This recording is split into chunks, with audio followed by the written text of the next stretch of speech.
The Lorax by Dr. Seuss.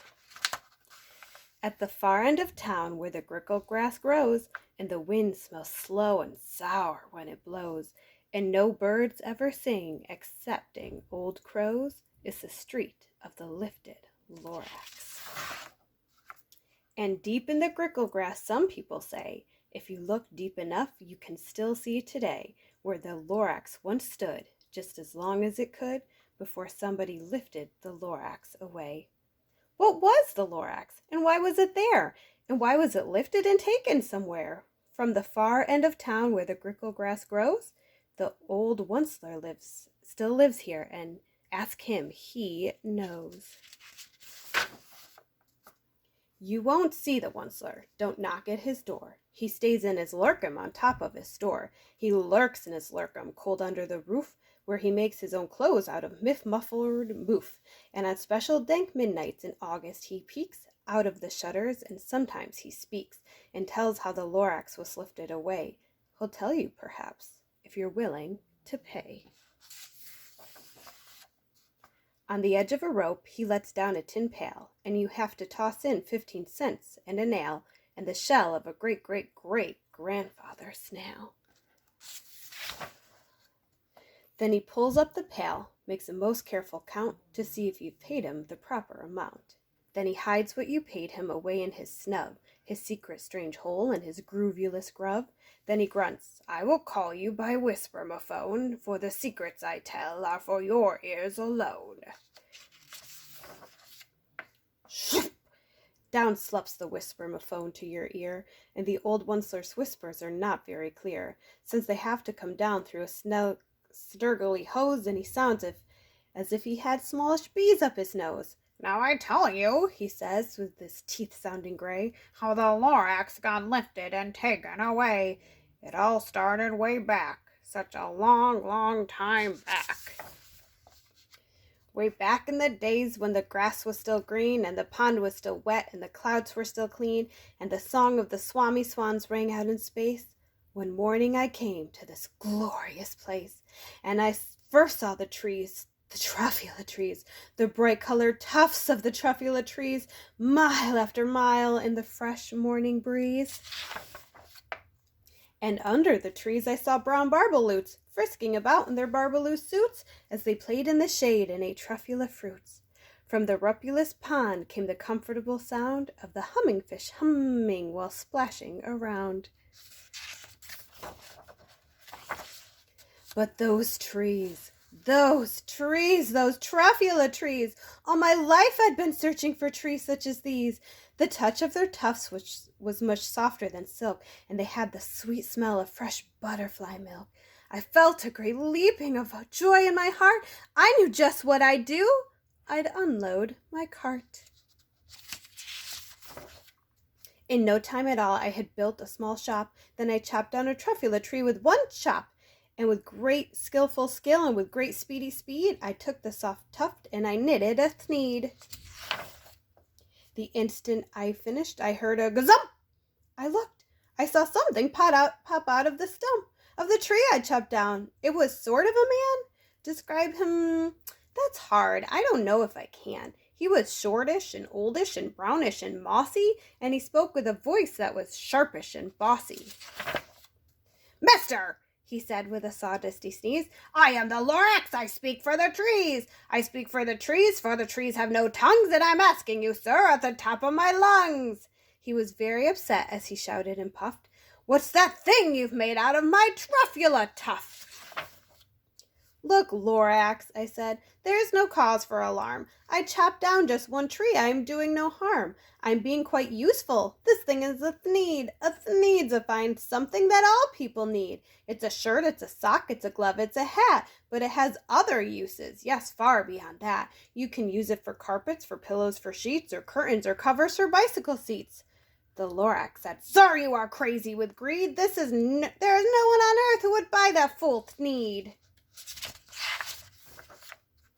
But the very next minute I proved he was wrong, for just as that minute a chap came along, and he thought that the thneed I had knitted was great. He happily bought it for $3.98. I laughed at the Lorax. You poor silly guy! You never can tell what some people will buy. Oops, I repeat, said the Lorax, I speak for the trees. I'm busy, I told him. Quiet, if you please. I rushed across the room and in no time at all built a radio phone. I put in a quick call. I called on my brothers and uncles and aunts and I said, listen here, here's a wonderful chance for the whole Onceler family to get mighty rich. Get over here fast, take the road to North Nitch. Turn left at Weehawk and sharp right at South Stitch. And in no time at all, in the factory I built, the whole Onceler family was working full tilt. We were all knitting needs just as busy as bees to the sound of the chopping of truffula trees. Then, oh baby, oh how my business did grow. Now chopping one tree at a time was too slow. So I quickly invented my super axe hacker, which whacked off 4 truffula trees at one smacker. We were making needs 4 times as fast as before, and the Lorax, he didn't show up anymore. But the next week he knocked on my new office door. He snapped, I'm the Lorax who speaks for the trees, which you seem to be chopping as fast as you please, but am also in charge of the brown Barbaloots who played in the shade in their Barbaloot suits and happily lived eating truffula fruits. Now, thanks to your hacking my trees to the ground, there's not enough truffula fruit to go around, and my poor Barbaloots are all getting crummies because they have gas and no food in their tummies. Oh, poor Barbaloots. They loved living here, but I can't let them stay. They'll have to find food, and I hope that they may. Good luck, boys, he cried, and he sent them away. I and the Onceler felt sad as I watched them all go. But business is business, and business must grow, regardless of crummies and tummies, you know. I meant no harm, I most truly did not, but I had to grow bigger, so bigger I got. I biggered my factory, I biggered my roads, I biggered my wagons, I biggered the loads of the needs I shipped out. I was shipping them forth to the south, to the east, to the west, to the north. I went right on biggering, selling more needs, and I biggered my money, which everyone needs. Then again he came back. I was fixing some pipes when that old nuisance Lorax came back with more gripes. I am the Lorax. He coughed and he whiffed, he sneezed and he snuffled, he snargled and sniffed. Onceler, he cried with a crufulous croak. Onceler, you're making such smugulous smoke. My poor swami swans, why they can't sing a note. No one can sing with a smog in his throat. And so, said the Lorax, please pardon my cough. They cannot live here, so I'm sending them off. Where will they go? I don't hopefully know. They may have to fly for a month or a year to escape from the smog you've smocked up around here. What's more, snapped the Lorax, his dander was up, let me say a few words about Gluppity-Glup. Your machinery chugs on day and night without stop, making Gluppity-Glup and Schloppity-Schlop, and what do you do with this leftover goo? I'll show you, you dirty old Onceler man, you! You're glumping the pond where the hummingfish hummed. No more can they hum, for their grills are all gummed, so I'm sending them off. Oh, their future is dreary. They'll walk on their fins and get woefully weary in search of some water that isn't so smeary.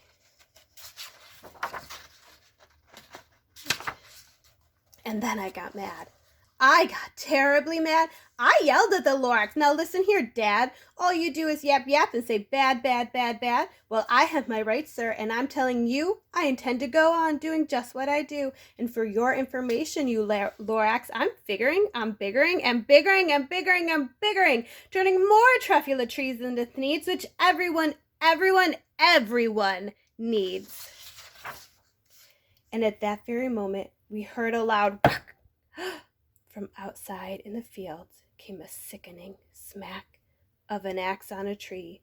Then we heard the tree fall, the very last truffula tree of them all. No more trees, no more needs, no more work to be done. So in no time my uncles and aunts, every one, all waved me goodbye. They jumped into my cars and drove away under the smoke-smuggered stars. Now all that was left neath the bad-smelling sky was my big empty factory, the Lorax, and I.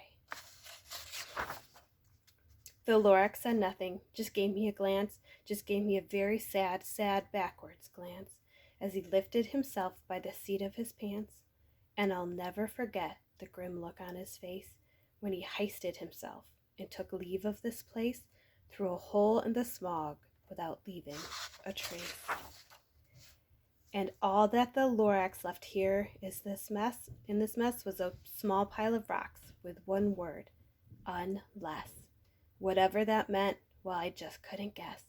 That was long, long ago, but each day since that day, I've sat here and worried away. Through the years while my buildings have fallen apart, I've worried about it with all of my heart. But now, said the Onceler, now that you're here, the words of the Lorax seem perfectly clear. Unless someone like you cares a whole awful lot, nothing is going to get better. It's not. So, catch, calls the Onceler. He lets something fall. It's a truffula seed. It's the last one of all. You're in charge of the last of the truffula seeds, and truffula trees are what everyone needs. Plant a new truffula, treat it with care. Give it clean water and feed it fresh air. Grow a forest, protect it from axes that hack. Then the Lorax and all of his friends may come back. The end.